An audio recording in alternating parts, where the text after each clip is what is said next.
How's it going, guys? Welcome back to the channel. I'm Gab, aka BEYTEK, and today we're going to be carrying on COVID. Today in this video what we're going to be doing is we're going to be carrying on with the Erc 7 build, starting putting things back together again. I won't do it in depth because I've got not a lot of time and a lot of car to build, so I'll show you the clips here and there and the main things I'm going to be doing to it. So here we've got the engine obviously in the bay, rocker cover and everything's on, it's all timed and stuff like that, all good. I'm away to go and stick on the exhaust manifold now. I've actually got a company called ERC, Elite Racing Components, who have sent me some nice titanium bolt kit for this, so we'll get them stuck on right now. So here's the ERC Titanium Bulk Kit. This is proper fancy for me. I mean, I actually run these guys inlet manifold bolts as well because they're just stupidly light. They just, yeah, titanium blows my mind, so yeah, so that's the stud kit there. Absolutely beautiful bit of kit. But like I say, the reason I need to use it is because I have such a big turbo hanging off a long manifold and I need that extra strength. So it's not just for looks and lightweight. So exhaust manifold's now on. As you can see, I've got the titanium bolt kit on. Oh yeah, like I say, it's a lot of weight swinging off the side here, so in my opinion, if you're running like a sidewinder manifold or something that hangs off the side of the engine, like having an upgraded stud kit would save you a lot of problems and troubles down the line with you know, strength and snapping studs. You've probably seen a lot of K20s will snap their studs inside the block, so having a stronger stud will definitely help with that. So yeah, very happy with that.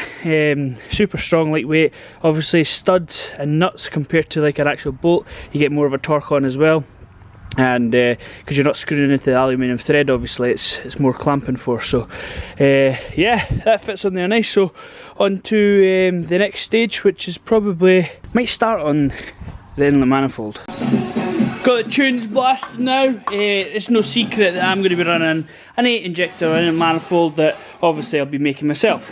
So fuel rail, I've mounted here just now, I've drilled massive holes, and now I'm going to make ports for another 4 injectors. Here's going to be my ports. We'll figure something out.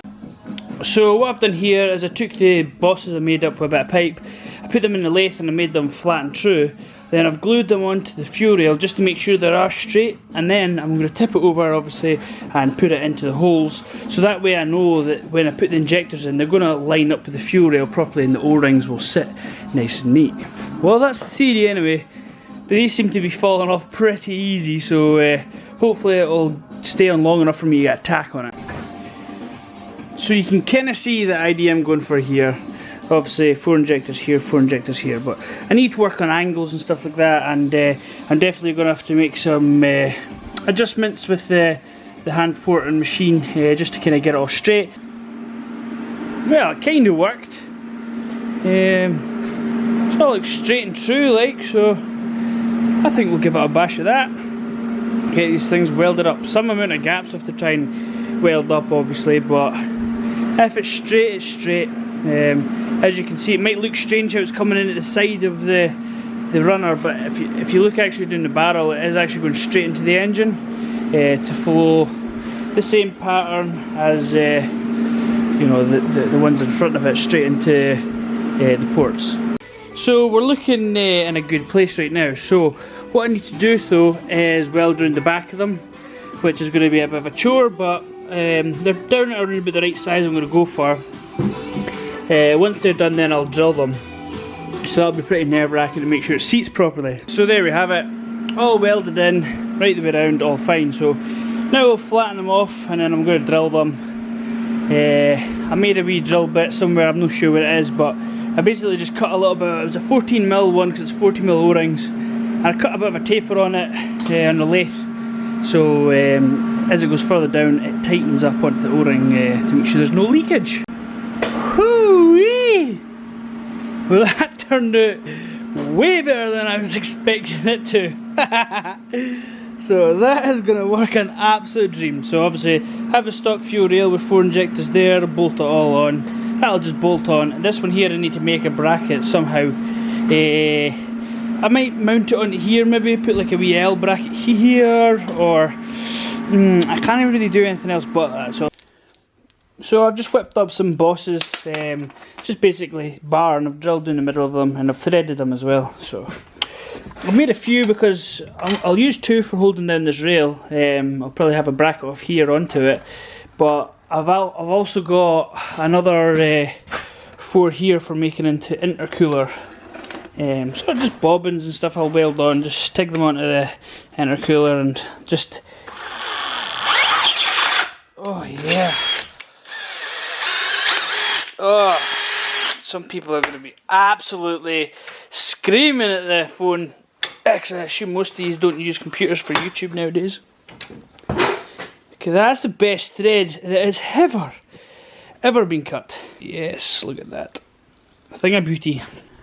Right, there we have it. So the inlet manifold is now on with 8 injectors in there, brand new Bosch 1000cc each. So yeah, it's going to be pretty cool to see how that works out. So the rail, basically, I have a Y piece here from AN8.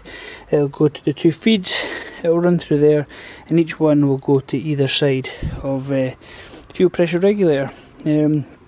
I've also put down here the coolant pressure sensor.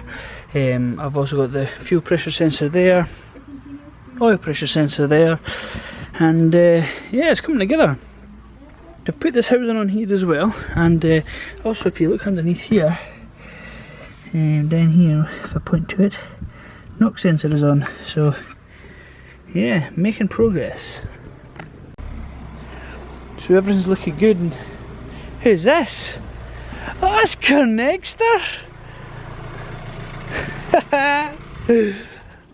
Here's the main man herself. You guys will remember this man. He was one of the boys, the original creators of this beast. So it's awesome to see you, man. How's tricks? Good, man. Yeah. Yeah, good, man. Good. So just hitting some chips. The boys will look after me, like, give me all the food. This camera is shite focusing. But we're also trying to decide what turbo I'm going to run in the King, so I've got the Big Daddy over there. They're all pretty big, actually. I think the smallest one's fucking 750 horse. so they're all pretty big turbos.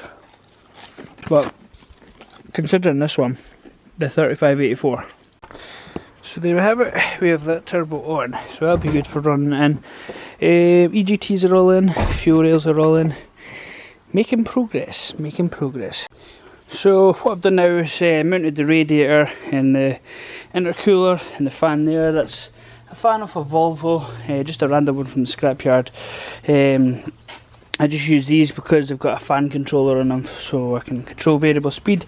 It's all nice and compact. I've got to whip off the whole front end, a couple of bolts. So what I'm going to do now with the intercooler piping is come nice around here, nice and neat and tight, and then up there, and same with down here. I'll come up to here. I won't have the couplings at the front, I'll just have the couplings at the back here. No point in having to take off bumpers and shit to get couplings when you can just have them there. So that'll be nice, and then just up there into there, just been over and finished up some of these brackets that are all mounted on with bobbins. Looking sweet.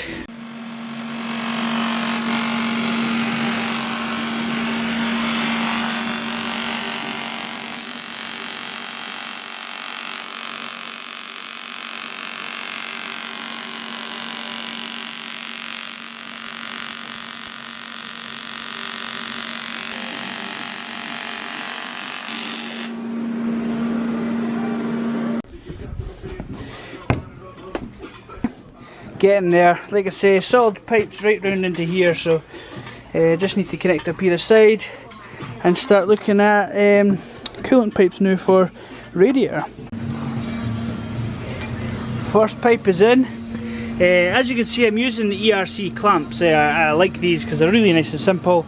If you're just needing it quickly, just for test purposes, you can actually run it like this as well, but I just took a tie wrap through the hole just now.